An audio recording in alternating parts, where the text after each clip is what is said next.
Hey, yo, say hello to the bad guy, Scott Hall, and I've got a scoop for you. And we all know there's a lot of podcasts out there, but I encourage you to check out this one. It's called Going In Raw.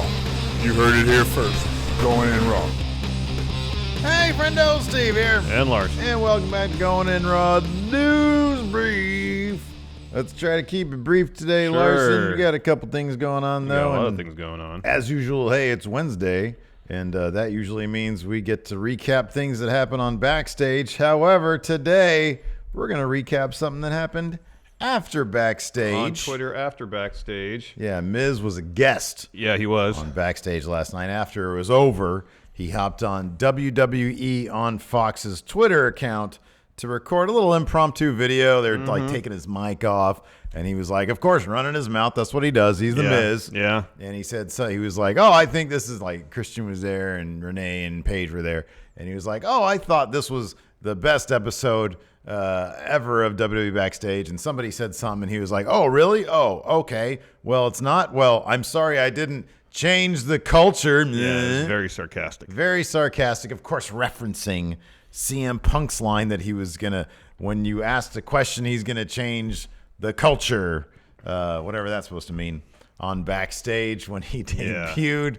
And Phil didn't take too kindly to Miz's honestly, sarcasm. This Phil really changed anything. He's like this little snide on there. He's just CM Punk. Yeah. He's not changing any culture on Backstage. It seems pretty lively and fun as it is, unless he's going to come in there and be a buzzkill on Backstage. I get the feeling he just doesn't like them. Do you remember not long ago when Shawn Ross Sapp was reporting on Backstage reaction to CM Punk being on Backstage but potentially wrestling again? Yeah. He said there was one particular roster member backstage, a veteran, who said, I could do without that guy. I will bet everything I have in my wallet, which is like $1, because who carries cash anymore, that person was The Miz. Because if you remember, Punk back in the day was like, yeah, I couldn't believe it. I wasn't main eventing WrestleMania. Instead, it was The Miz. That was like literally on his documentary. Mm-hmm. So something tells me these guys haven't warmed up to each other, because Punk then went on Twitter and said, this might get us demonetized, but I'm going to say the words because we're true journalists, Larson. All right, here, I'll go ahead. Go suck a blood money covered in Saudi Arabia, you dork. He said D and effing. Yeah. Yay, we keep monetization. Good job. Man, ooh, wow, that was a disproportionate response. It really was. that was something else right it there. was just Miz like, oh, I'm sorry I didn't change the culture. He was just being sarcastic. I don't think there's any ill intent behind it. Yeah, it kind of makes Punk look bad when he's like, oh. I know. Like he can't take it, you know? Yeah. And then he just, is he going to go to Saudi Arabia, that thing, every time somebody says something he doesn't like? Or for all the conspiracy theorists Get out out here there, with that nonsense. is there any chance No. that this is a tease? No. He did delete the tweet afterwards. Yeah, he though. probably realized he went too far. Do you think Punk ever realizes that he goes Yeah, I too think far? so. He seems like that kind of I think guy. he does. He's a man in the mirror guy. Well, I mean, he strikes me as the type of guy who maybe after the initial phase of his feelings, probably anger, in this case, that he sat down and maybe he saw some of the replies like, upon reflection. You think AJ was like, honey, It's like, this is too much. this is Phil. Phil. This is too much. Really? Like, Really? You can't save this for something like You want to change the culture. How about you start with you, Phil? How about that? How about instead of this bitterness and anger, why don't you just dial it back? And it's like, all right, Miz wants to make some sarcastic comment. Just let it go. Yeah. Let it go. Yeah. Seriously. Just Change let it go. Hey, let's change the culture to positivity. Yeah, man. That's what we like here at Friendo Club. Anyways, so yeah, he did delete the tweet afterwards. Maybe his lovely wife said, "Hey, dude, just delete it. All right, Yeah, we can go to sleep now." Yeah, yeah. It's like, really, this is why are you? You're gonna be sitting here, laying in bed, not sleeping, obsessing about some. Because he's obsessing about the Miz, but then he's also obsessing over, man, should I have sent that harsh of a tweet? You know, Yeah, it's too much. Delete the tweet. Move on with your life. Yeah, and that's what he seems to have done. But I do think the fact that he deleted it means that we're getting that WrestleMania match. The Miz versus Punk. That's happening. Speaking of CM Punk, though. Everybody he tweets that is setting up a Mania match now, yeah? The game, yes, correct. Completely true. Hockey analysts, anybody he tweets at. Pretty much. Yeah, pretty much. trying to get him to tweet at me so I can get that big WrestleMania payout, Larson. Yeah, good luck there. Speaking of CM Punk, I don't know if he tweets at Hockey Analyst. I know he's a hockey fan. That's why I brought that up. This Triple H comment, this Triple H conference call about NXT UK. A couple of small tidbits here, but of course, somebody asked him about CM Punk and AJ Lee during this talk. Was this talk after the aforementioned tweet? Yeah, I think so. I mean, it was today, I think. I think the conference call is today, and the Punk tweet was last night, wasn't it? But who knows if Triple H concerns himself with such Twitter shenanigans. Anyways, somebody asked about what Stephanie McMahon. This is from TalkSport.com, by the way. Yeah. Alex McCarthy, terrific. Getting all the scoops, man. Getting all the scoops. Anyways, somebody asked about CM Punk, and he says it's something to do with Stephanie McMahon. He says, I think what Steph was saying is that in the right circumstances, it's good for fans, and it's something that would be good for everybody. Then, if it's good for fans and it's something that would be good for everybody, then absolutely. They, meaning Punk and AJ Lee, were both phenomenal performers, incredible performers. If it was right for them, for the company, for everyone involved, then absolutely. I don't think that's ever been a factor of someone saying, well, this person should be or this person should be.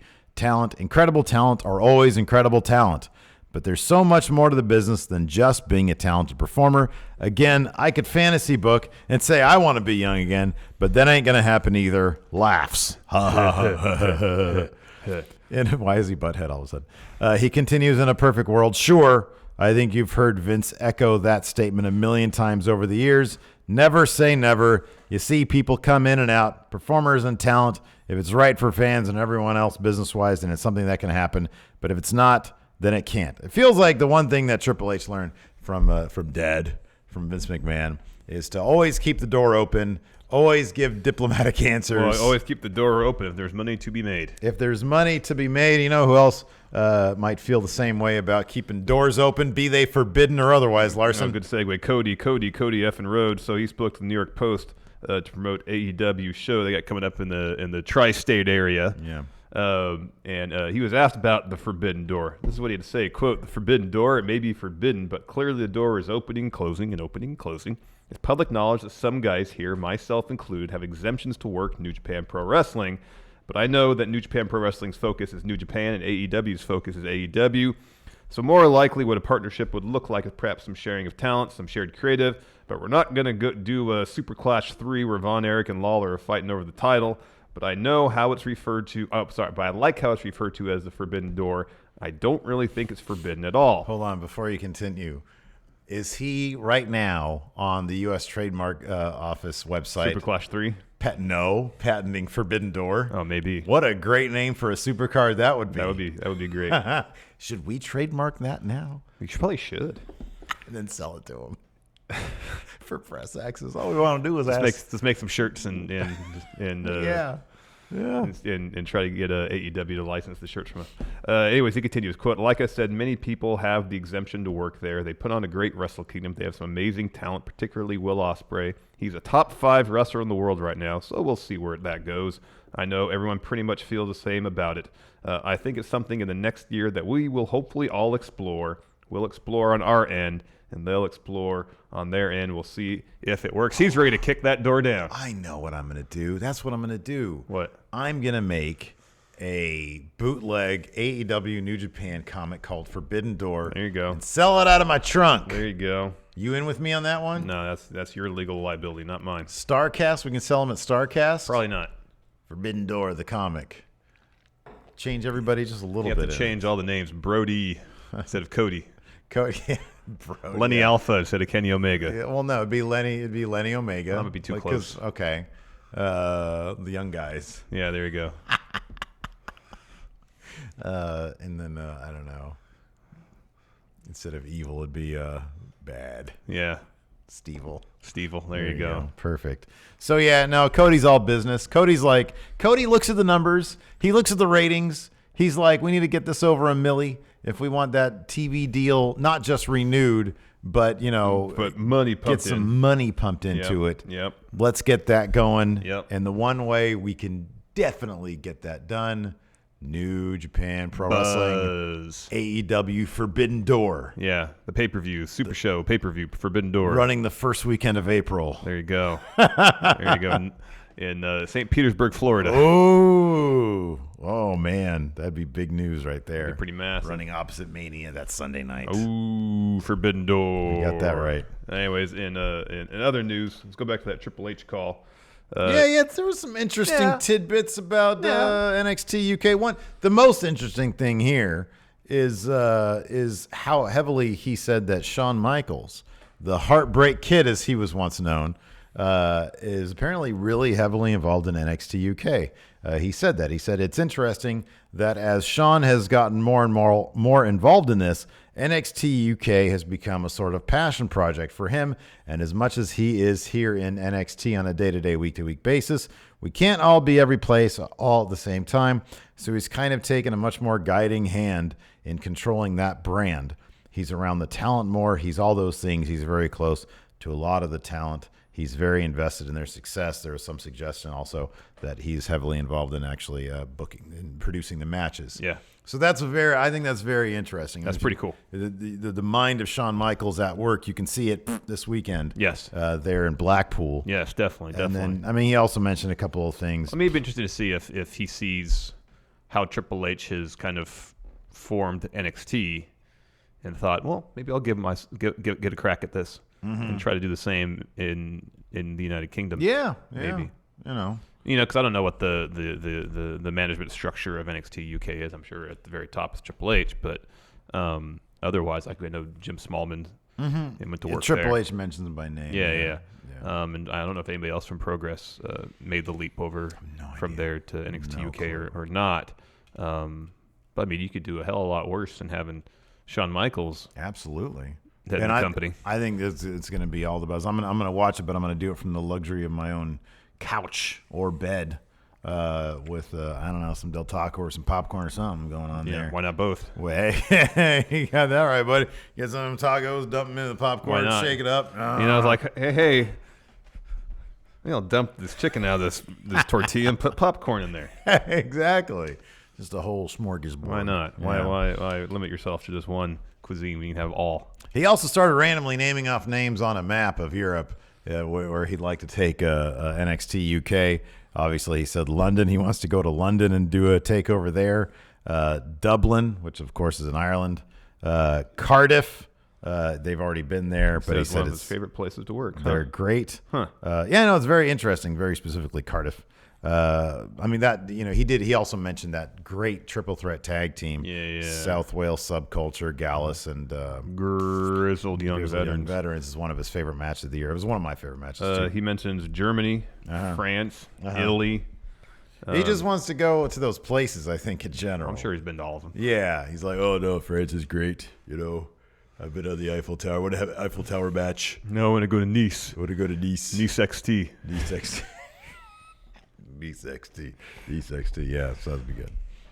Anyways, got some new talent heading to WWE apparently. Mercedes Martinez. Yeah, this is huge. Yeah, this is from SoCal Uncensored, the news site, the long-standing Southern California wrestling news site, not Christopher Daniels, Frankie Kazarian, or Scorpio Sky. Anyways, what they say, quote, sources have confirmed that WWE has signed independent wrestler and current AWS heavyweight champion Mercedes Martinez to a contract. She is expected to report to the Performance Center this month.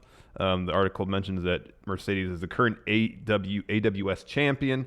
She beat Tyler Bateman for that title in January of last year. Ring of Honor's own Tyler. And according to SCU, again, the site, not the tag team.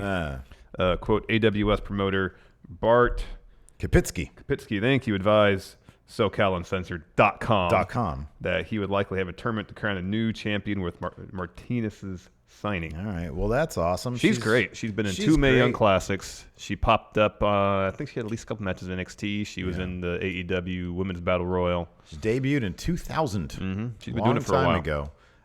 But she's absolutely terrific. Yeah, she's great. And that's a heck of a signing there for WWE. Mm-hmm. So that's great. I wonder, she's been around for so long.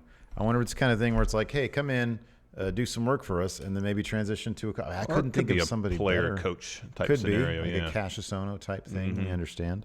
So that's really cool. Hell of a signing there for W. Because their development team, like, isn't Mako Satomura on their coaching staff? I know they were saying that if they were going to do the move to Japan, the NXT Japan, that she was going to be one of the instructors. I'm positive, but she might be involved. I think she signed, and I think she might be at the Performance Center. Interesting. I thought I remember hearing that somewhere, but I'm not a journalist, so I don't know these things. I read things on the internet. I don't know. I read them. I absorb them. I don't. But sometimes the connections between the information read doesn't always stay there. You got that right. Anyways, hey, listen, man. If you guys are a fan of Going In Raw, let's smash that like button. Let's try to get it up to 525 today. Yeah, that sounds great. We got it at 450. We blasted past 450 yesterday. Let's try to get it to 525 today. Sure. And that'd be great. And follow us on Instagram. Yeah, that'd be good too. It's Steven Larson. I released a list of it was a bunch of suspect drawings. Yeah, you're the suspect. You're the only suspect. Suspect drawings. There's 6 solid suspects I have. And sketch artists, police sketch renditions on our Instagram. Go follow it right now. Hit the subscribe button here on the channel. And then if you're listening to this in the audio realm, leave us a rating, review, or comment. Hey, man, it's free and easy, and it's a great way to support Going In Raw. And if you really want to support us, go to patreon.com/Steven Larson. Got a bunch of reward tiers there. Thanks, everybody, for tuning in. We do appreciate it. Till next time, we'll talk to you later. What you got there? What is that? Since I won predictions, this is my interim title. Oh, so we did that now. It's an interim title? Yeah. So it's like the doesn't really matter as much? Well, I mean, it does because predictions was for the Going In Raw title. Predictions is Big win Red. predictions. The whatever title you have is just the prize you receive for winning predictions. Predictions don't cease to exist because there's no trophy to award. Well, I mean, kind of. That's That's kind of how it works. No, Anyways. so this is interim championship for. I mean, this really should be we're over time now, so don't pay attention to this. I'll just cut it out of the episode. Thanks, everybody, for tuning in. We appreciate it. Talk to you later. Don't Goodbye, look at that interim there. title right here. Bye, everybody. Doesn't matter.